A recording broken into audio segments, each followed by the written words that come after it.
Hello, Nigerians, and welcome to another edition of Politics is Life. My name is Yetunde Makinde. Today, I'm discussing again the content of my book, like I've been doing in the last 2 weeks. I've had this series where I've discussed essentially the content of my book, titled "Who Can or Will Save Nigeria? The Entire Brigade of Technocrats." The links to where you can make a purchase of both the e-copy and the print are in the description box below.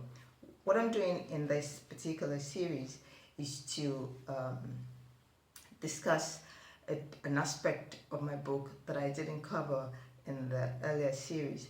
I do understand how it is that some people are not able to read a book unless it has pictures. I know there are people like that. So while my book doesn't have pictures, it does have charts, tables, and boxes. It's the boxes I really want to discuss today. It has these three elements that, though they're not pictures, but they in some way can, take the distract, because the reason why some people can't read a book without pictures, like I've learned, is because they need that distraction to take their minds off the text, off the print, for a little while. So I believe the boxes, the chart, and the tables serve the same purpose as the picture will. But it's the boxes, the content of the boxes really that I want to do in this series. This will be brief. I don't have a title for it yet. I'll give it one at the end of the recording, because I really can't think of what to name it now or what to title it. But the boxes, there are 15 of these boxes littered across the book, and much of these boxes, like if you're trying to, if a potential buyer, the whole point of doing this series where I'm discussing my book is to help the viewer and potential buyers decide whether my book is worthy of their time and money. So, and then another point of doing it is of doing the series where I discuss the content of my book is to help the potential buyer or viewers understand me a bit more. And I believe reading the boxes in the book. I've got 15 of them. This is what I mean,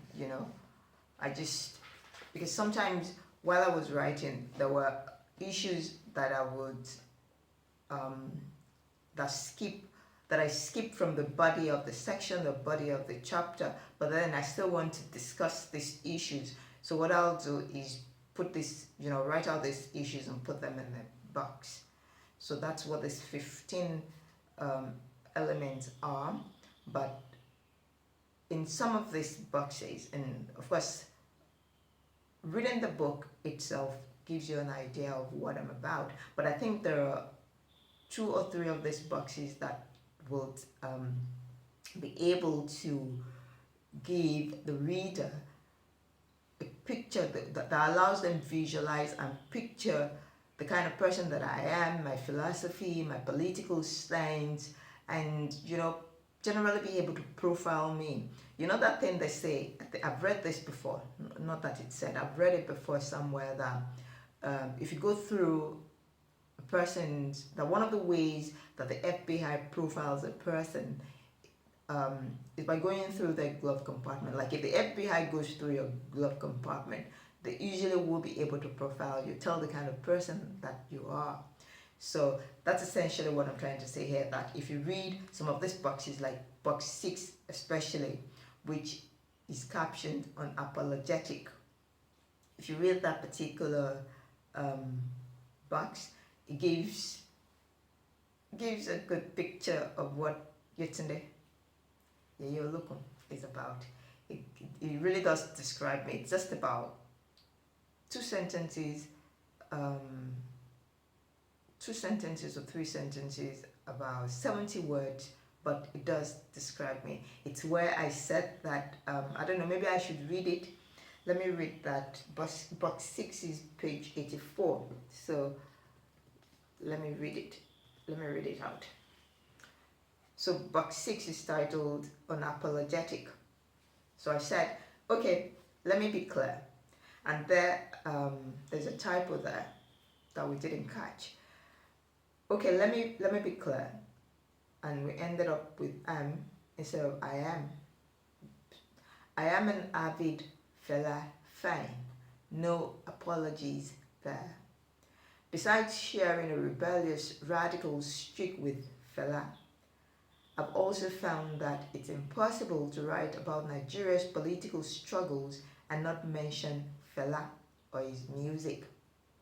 Music was his weapon of choice with which he spoke truth to power. He consistently spoke out against political oppression by repressive regimes, not just in Nigeria, but across the continent and the world at large. Although Fela has since crossed the Great Divide, the struggle toward the emancipation and the liberation of black people continue to this day. And until the least among us enjoy political freedom, none is free. I think this aptly describes my philosophy and my political ideals. So let me go back to the very beginning and run through the boxes, because that's what I want to do in this particular series. I'll not talk for more than 10 minutes. I doubt I'll be able to cover all of the boxes in one video. So maybe I'll do 2 videos of this. But I really want to discuss the boxes, all of the boxes, all 15 of them. There are 15 of them. So box 1.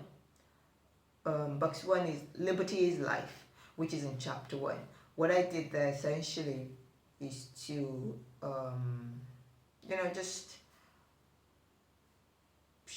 just discuss very briefly that liberty is life, because liberty is freedom, and people who are not free truly aren't living. That's what box 1 is about. Box 2, which is captioned soft skills and hard skills. What I did here was, because in that chapter I tried to show that, I'd argued that STEM, science, technology, engineering and mathematics, are the building block for the economic success of any society. So I was trying to distinguish between, I did distinguish between soft skills and hard skills. Like, for example, entertainment is soft skills. The arts generally are soft skills, and hard skills are, engineering, computing. Those are hard skills. So what I did in box 2 was to distinguish the two, point out the difference and why we need to be more concerned and invest more in art skills projects. The need for introducing STEM at the early stage to young children, so that we can easily identify those who are really talented in art skills and then be able to nurture them, because it's STEM, like I said, that's the building block of economic success for any society. Box 3, classic lazy leadership. What I did here was to use an example of an event from the early 2000s, I think, to buttress my point of what lazy leadership looks like. Ideally, leadership is synonymous with good, with positivity. But these days, leadership is synonymous with cowardice, foolishness, and other silly things. So I was just trying to show what lazy leadership does in box 3. In box 4, which I titled Making of a Match, what I did there, because box 4 is part of chapter 4, is in chapter 4, and in chapter 4 I'd chapter 3. What I did with chapter 3 was to show how we shortchange ourselves, making of a match there is matchbox. The matchbox is something we all use in our home. What I was trying to do with box 4 was to show how we are so dependent on importation. We're a net importer. We're a net importer country. Our imports exceed our exports, and this, of course, and this situation is responsible for the weak state of the naira. Explains why the naira is constantly depreciating against major currencies, because we import more than we export, so we're constantly depleting our foreign reserves. And also because we import virtually all our household consumption, which affects the currency, really. The second thing I'm trying to say skipped my mind now, so I'll just share what I did with making of a match, which is box 4. I just used the example of the matchbox, something that's so ubiquitous, something that has a widespread use, something that's in every home, is imported. There isn't any matchbox factory in Nigeria, so something as simple as that every household uses is imported. So I just basically showed the steps for making a matchbox, for making matches. That's what I did there. I mean, it's a simple process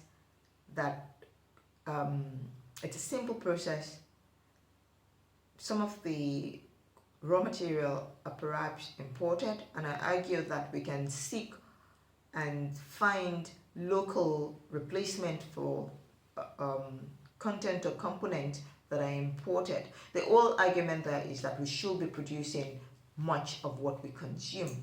I've been talking for about 20 minutes now, and I did say that I don't want this to stretch longer than 20 minutes, so I'll see you in the next clip.